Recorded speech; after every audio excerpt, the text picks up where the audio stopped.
Politique, les parrainages pour les candidats à la présidentielle sont clos depuis 1 heure.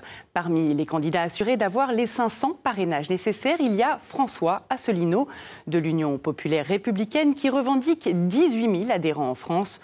Comment ce candidat très souverainiste est-il arrivé à convaincre les élus de le parrainer? Élément de réponse à Brignac, dans l'Hérault, avec Valérie Luxet et François Jobard.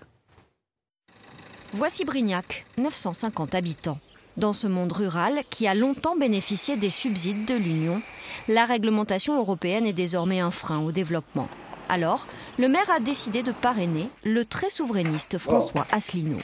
Il est clair sur l'Europe, il va en sortir, mais il faut bien commencer un jour. Je veux dire, l'article 50, ça sert à ça.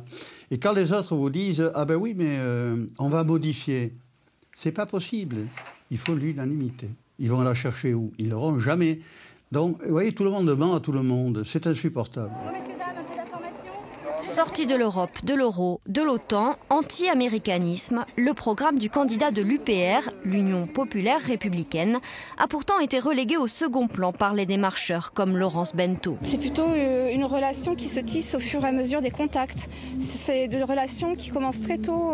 On se parle régulièrement, tous les mois. On évoque l'actualité ensemble, on échange les idées de l'UPR, nos idées avec les leurs. Et c'est ce climat qui crée de la confiance. En 1 an, les militants héroltais ont ainsi rencontré près de 300 maires. Au final, en milieu de semaine, ils étaient 6 à s'être laissés convaincre, avant tout par souci de démocratie. J'ai voulu donner sa chance à un candidat qui est un petit peu, qui pourrait peut-être apporter quelque chose de différent. Je n'ai pas dit et je confirme que c'est pas sûr que je vote pour lui. Je ne suis pas du tout pour la sortie de l'euro, ni de l'Europe, mais je l'ai soutenu. Voilà.